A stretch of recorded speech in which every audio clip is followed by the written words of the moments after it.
je voyais ma mère pleurer. Moi, ma mère pleurait, mais je me disais, ben, je vais mourir.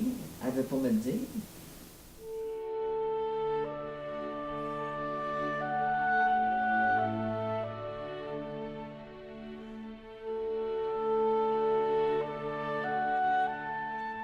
Bonjour, je m'appelle Rita Caron, j'ai 71 ans.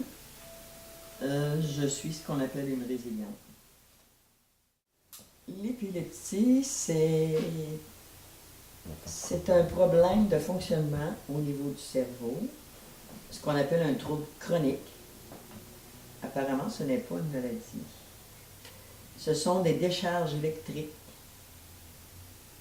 provoquées au niveau du cerveau. Je connais 3 formes d'épilepsie. Épilepsie proximale, avec absence. Moi, c'est ce que j'ai vécu à l'adolescence. Ensuite, le haut mal, ce sont ce qu'on appelle des véritables crises. Ensuite, troisième, c'est l'état de mal épileptique. Moi, c'est ce que j'ai vécu en l'an 2000. Ben, ça a commencé à l'école. Disons que je dormais plus, puis je mangeais plus, puis j'ai fait comme une dépression. J'étais arrivée à l'urgence à l'hôpital. Puis là, je suis tombée entre les mains d'un psychiatre assez spécial, qui m'a droguée durant 5 ans. Alors, au lieu de me donner des anticonvulsivants, il m'a donné des drogues fortes. Puis ça a marqué ma vie a basculé, on peut dire. J'ai dû quitter mes études. Ben, c'était dans les années 50, les préjugés au niveau de la religion, ils disaient que anciennement, tu pouvais être possédé du démon. Fait que ça faisait partie des tabous, des préjugés dans les années 50.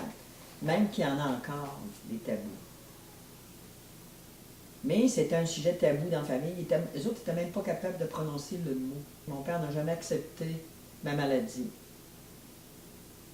Puis, disons que moi, j'ai toujours vécu, j'ai senti la honte, le non-dit et le rejet.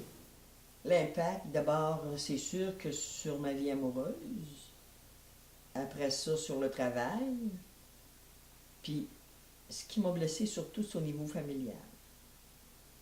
Parce que comme je ressentais la honte, le non-dit, ça, je l'ai ressenti toute ma vie. J'avais pas confiance en moi. J'avais aucune estime de moi. Ben d'abord, mon premier travail, j'ai travaillé 2 ans à la Dominion Textile. Et puis ça, c'était une usine, c'était dur. Je travaillais sur les chiffres, puis disons que je mettais toutes mes énergies là-dessus, mais je réussissais à faire très bien mon travail, puis j'étais dans le département de mon père. Fait que lui, il était très orgueilleux, il n'aurait pas accepté que je ne sois pas correct. Donc, ils ne l'ont jamais su, mais je ne l'avais pas découvert à ce moment-là où j'ai travaillé à Dominion Textile. Ça s'est découvert à une autre hospitalisation. J'ai quitté, parce que là, j'ai dû faire une autre convalescence. J'étais épuisée, là. Je mettais toutes mes énergies là-dessus, j'ai été 2 ans. J'ai fait une convalescence. Puis là, mon père, lui, il m'avait acheté une dactylo portative, me disant que. Puis un lit sur le travail de bureau. Il m'a fait apprendre ça. J'ai appris ça, j'ai été tenace, une petite dactylo portative, je l'ai appris. N'empêche que j'ai toujours gagné ma vie. J'étais allée travailler pour une agence de collection durant 7 ans. Ensuite, j'ai quitté le marché du travail. J'étais chez mes parents, donc je n'avais pas d'obligation familiale. C'est là que j'ai tout refait mon secondaire avec en secrétariat, puis tout de suite je suis rentrée au gouvernement durant 25 ans, puis j'ai pris ma retraite en 96. J'ai fait du chemin, j'ai travaillé fort, ça, je peux dire. Moi, je pense que c'est la foi, puis l'amour de ma mère. Ma mère, c'était beaucoup dans le non-dit. Dans ce temps-là, les parents ne disaient pas, ils n'expliquaient rien, puis...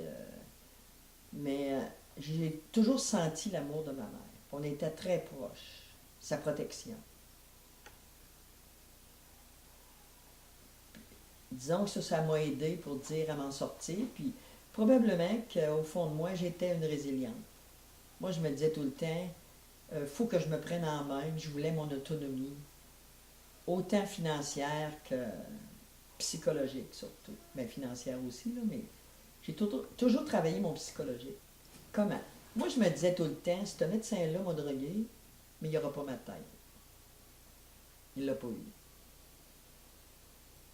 Fait que j'ai fait les efforts qu'il fallait.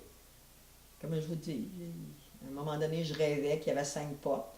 Si la première m'était fermée, j'allais à la deuxième. Si la deuxième était fermée, il m'a dit sur 5, il y en a une que j'avais. Mais dans ma vie, j'ai pensé 2 fois au suicide. Mais j'ai découvert qu'en y pensant, il m'a dit on peut y penser, parce que c'était 2 périodes difficiles. Par contre, là j'ai découvert que j'aimais trop la vie. J'avais pas vécu ça pour rien. Il me disait, une vie, on a une seule. Il n'est pas question que c'est moi qui me l'enlève. J'ai commencé à faire de la peinture. Là, j'ai vu ce que je valais. Il me dit, c'est-tu possible? Je suis capable de faire quelque chose. J'ai toujours été surprise de moi, du résultat.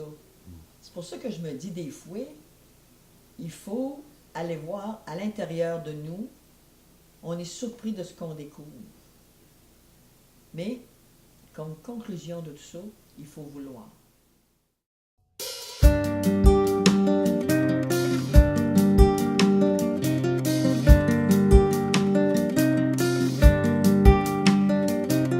Marcher des heures à travers la forêt, respirer par le nez, se retourner jamais, mettre un pied devant l'autre pour trouver le repos, poser les balises d'un monde nouveau.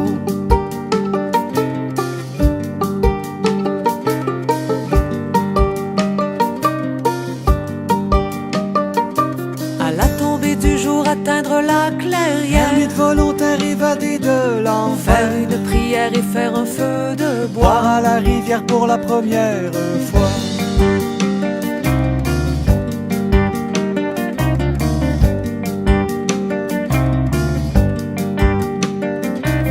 Déplier la toile pour s'en faire un abri, briser le silence en poussant un grand cri, à tue-tête pour entendre l'écho et compter les étoiles.